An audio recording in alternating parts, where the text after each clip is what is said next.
Bonjour à tous, cette vidéo on va faire un unboxing avec Guillaume du nouveau châssis touring, le Tamiya TRF 421.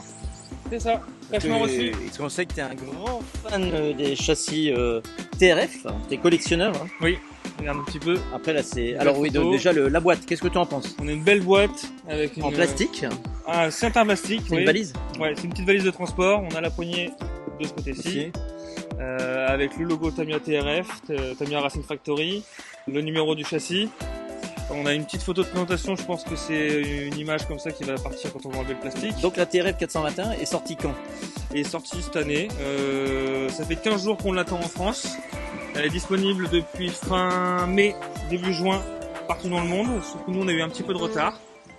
Et là on l'a enfin reçu. Donc avec beaucoup de pièces bleu foncé, carbone, donc c'est les TRF, c'est Tamiya Racing Factory, c'est les châssis haut de gamme compétition. De chez Tamiya, voilà. T'as attendu de venir au RC Park, voilà, spécialement pour faire une vidéo avec Tony.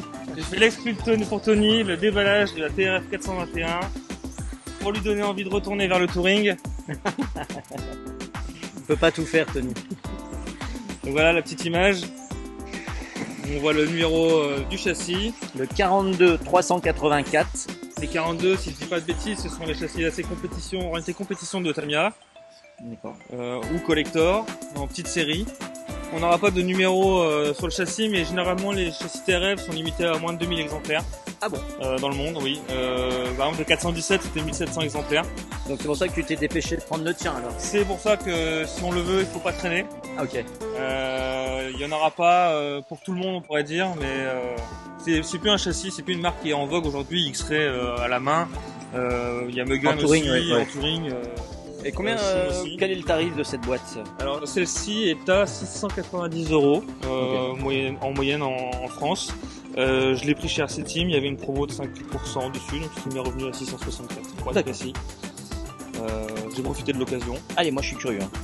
Attention. Attention, attention. Il y a le petit scotch qui va bien. Hop. Voilà le petit coup de cutter. Et l'ouverture de la boîte. Ah, mais elle est vide cette boîte. Ah, y a rien dedans, dis donc. C'est quoi cette escroquerie?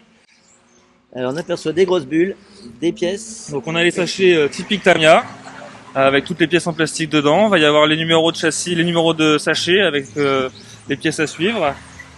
On a dedans les pièces en aluminium. Là on voit les numéros de sachets. On voit pas grand chose. Hein, mais... Là aujourd'hui, effectivement, on va ouvrir tout ça, on va aller regarder ce qu'il y a dedans. On va se faire plaisir. De toute façon, à la maison, tout sera étalé bien proprement sur la table pour l'établi. Donc on voit les belles pièces, ça nous disait Tamiya, avec la couleur typique. C'est le bleu typique TRF. Change pas, hein. Ah non, non, non. On voit on a un spool ici, on a la couronne en 100 ST, en module 04 Tamiya. Ah, c'est un module Tamiya? C'est module 04 Tamiya, tout à fait. Ah bon? Je pense que je vais passer sur du Axon. C'est facile à trouver en plus. Tamiya sont un petit peu plus compliqués à trouver en termes de pièces. Comme tout le monde est en DP, c'est plus facile de trouver des modules en DP. On a les roulements, on a la poulie centrale. On aura les deux courroies qui seront côte à côte. Dans la plupart des châssis aujourd'hui, X-Ray par exemple, les courroies sont séparées, avec la poulie centrale, avec la poulie au milieu. Et là, dans ce châssis-là, ils ont mis la poulie, les deux courroies côte à côte et la poulie excentrée, ce qui permettra un changement facile de la poulie normalement, pour régler. Par exemple, donc là on avait le support de cerveau qui est en aluminium tout de suite fourni. On a le support d'amortisseur. Avec les petits logos TRF gravés. Oui. Enfin, imprimé. C'est très joli. Très esthétique, hein. Ça sert pas à grand chose d'avoir ça, mais c'est beau. On a les bras de direction en aluminium. On a les écrous de roue hexagonaux en aluminium également. Même les rondelles. Les rondelles également. C'est-à-dire tout est sur du bleu. Oui, bah, c'est la couleur Tamiya. Hein. C'est des biellettes qu'on voit. Derrière, on a des biellettes, ça va être les biellettes sûrement pour la direction. On a les cardans homocinétiques. À monter. À monter. Tout est à monter. Hein. Sur les châssis de cette catégorie-là, en compétition, tout est à monter. On continue le sachet rapidement. Là, ça va être les chapes et les pièces en plastique, les barres anti-roulis, pas de vis inversées, les vis à pas inversées, pardon. Les bras de direction avec la barre à cameraman. Les biellettes à pas inversées. Les biellettes à pas inversées. Les bras de direction avec la barre à Karman. Et les roulements sont déjà sortis dessus. Les roulements sont sortis dedans, oui, effectivement. Ça évite les erreurs de montage, et ça permet de garder un bon Alignement. et pas d'usure au niveau de ces pièces-là. D'accord. Donc on a une graisse molybdène qui est fournie avec. Nous avons le pare-choc en mousse, polyuréthane ou uréthane. Moi j'en ferai un en impression 3D personnellement. Avec le nid d'abeille. Oui, c'est le même que celui du TA08. Donc, ça permet d'avoir un meilleur choc. Ah bah celui-là il va s'user rapidement en 3-4 chocs et il est cassé. Il est percé. Oui, hein. on peut retirer des éléments de dedans. Oui, justement ça permet d'amortir en fait en enlevant ça. Ouais, c'est ça. D'accord. Donc on a un meilleur amortissement, mais tu vois là quand on appuie avec ton doigt, ouais, il est mou. Tu le déformes déjà en fait. Donc vraiment les pièces en impression 3D que je peux me faire là-dessus, moi je trouve que c'est une plus grande durée de vie. Je suis pas un grand pilote, j'aime bien les murs, donc ça permet de prolonger la durée de vie. Juste pour info, vous pouvez retrouver Guillaume au club Race 80 où tu roules régulièrement avec les châssis Tamiya. Oui, je roule là-bas, on a une belle piste moquette. On a refait ça l'année dernière, on a mis des plots en impression 3D plus bas et ça permet d'avoir une piste moins cassante. Moi, sur la durée de vie de mes pièces, c'est significatif. Donc, on a les petits outils qui vont bien, la clé typique Tamiya, les clés pour régler les biellettes à traverser, les clés BTR, 2 colliers Serflex, le sachet également des suspensions, une nouvelle suspension pour ce châssis-là. Ah oui?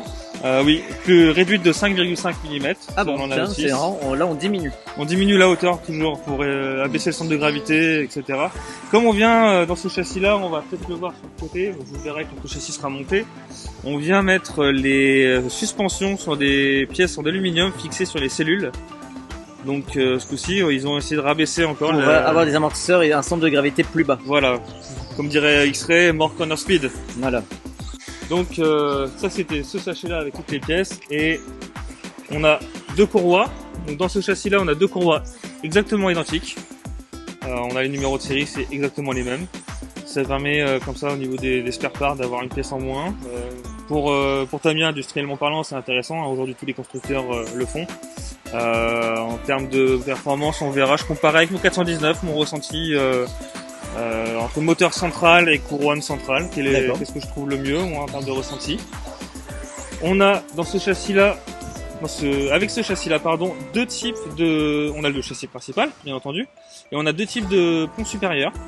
Un en une seule pièce, d'accord, et un autre en 2 parties. On a là les deux pièces différentes. En fonction de l'accroche à la piste? Oui, on va choisir en fonction du grip, de la piste et du flex qu'on veut donner au châssis. Donc les 2 parties, c'est plus de flex? Oui. Okay. Oui. Donc je dirais qu'une piste avec plus de grip, on mettrait plus de flex pour garder le grip, alors qu'une piste avec moins de grip, on va essayer de rigidifier le châssis. Et alors le châssis, qu'est-ce que t'en penses, la disposition des éléments par rapport à tout ce que tu connais des autres marques ou des anciens modèles Tamiya? Est-ce que c'est pour toi typique d'un châssis moderne? Ah, c'est typiquement ce qu'on fait aujourd'hui, ce que les autres fabricants font aujourd'hui. On a un châssis qui se réduit en plus encore en largeur. Si je compare ça avec celui de mon 419 qui vient de chez H2RD, c'est un châssis option déjà qui a été réduit en termes de largeur pour avoir plus de flex. Et là, c'est encore, on le voit encore qu'ils ont affiné la largeur du châssis. Typiquement, la 421, beaucoup le disent, elle est copiée des châssis Mugen.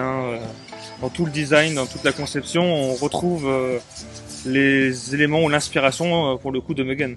D'accord. Donc on verra au montage et moi aux performances, le ressenti surtout ce que j'en pense. Ok. Alors qu'est-ce qu'il nous reste dans la boîte? Il nous reste les stickers typiques Tamiya. Oh, ils sont beaux. La belle planche de stickers qu'il y a toujours avec les châssis TRF. Donc elle a avec le numéro du châssis, le Tamiya Racing Factory en différentes tailles. Et les éléments, les stickers de sécurité qu'on peut mettre. Mais... On sent qu'ils le mettent toujours, mais personne ne les met. Exactement. On retrouvera la fiche setup pour faire nos petits réglages perso. On peut passer au scanner pour les reproduire. Elles sont disponibles en PDF sur internet, on les trouve. D'accord. Je sais pas si c'est sur le site de Tamiya, mais par exemple The RC Racer, ils ont diffusé la fiche sur leur site récemment, sur leur page Facebook. C'est bien ça. Donc on a les types de rondelles pour les boîtes de suspension, on a les positions de batterie, des masses, le carrossage, le pincement, on a tous les réglages possibles du châssis qui sont expliqués dedans. Alors c'est en 2 langues, je vois, c'est certainement en japonais et en anglais. Oui. comme déjà Tamiya est japonais et fonctionne beaucoup au Japon, pour ainsi dire, ils n'ont pas vraiment besoin d'exporter leur châssis, hein, ils sont vraiment en autonomie. C'est énormément de succès chez eux, et ils vivent très bien en autonomie. On pourrait presque dire que c'est une fleur qu'ils font de le faire au monde, le châssis. Hein. Et donc du coup, le châssis, les Lotus sont en anglais, en tout cas pour les feuilles de ce type, Pour les feuilles de setup, elles sont en anglais et en japonais. D'accord. La notice, elle, va être en français. Ah bon? Normalement. On retrouve la notice français, en tout cas dans les précédentes versions, on retrouvait les éléments en français. Alors là, je ne sais pas si nous y aurons le droit. Et non, nous n'y aurons pas le droit. Ils ne l'ont pas trop dit. Si, nous avons du français. Vous pouvez voir là par exemple, nous avons du français, nous avons de l'allemand, nous avons du japonais. Donc ils traduisent, je pense, en 3 langues. Allez, montre-nous un peu l'intérieur. Voilà, alors ça commence. Donc c'est une notice typique Tamiya. Hein. Il n'y a pas de couleur, désolé pour les aficionados du X-Ray et de leur couleur et du papier glacé. Mais bon, mais c'est quand même très beau, très bien expliqué. Ça a l'air simple. On a les chemins des vis par exemple à suivre pour la vis, où est-ce qu'elle se monte. Ceux qui ont l'habitude du mécano quand ils étaient enfants ou du Lego technique, c'est le même niveau. Il n'y a pas besoin, il n'y a pas d'une complexité. J'ai fait les deux, mécano et Lego. Voilà. Ok, bah du coup tu vas monter ça rapidement, j'imagine. Je pense que je vais pas résister à l'envie de le monter assez rapidement. J'arriverai pas à attendre cet été, mois d'août, pour te proposer un live pour le monter. Non, bah, je comprends ton impatience. J'arriverai pas à venir jouer à Call of ces prochaines soirées. Oui, parce qu'il faut le dire que sur le serveur de la chaîne Tony RC, donc le serveur Discord de la chaîne, et ben en fait on a dérivé, et c'est que maintenant ça joue régulièrement à Call of et on joue d'abord un petit peu à VRC le soir. On se chauffe avec VRC Pro. Et puis après en fin de soirée c'est du Call of. Et après on se finit sur Call of.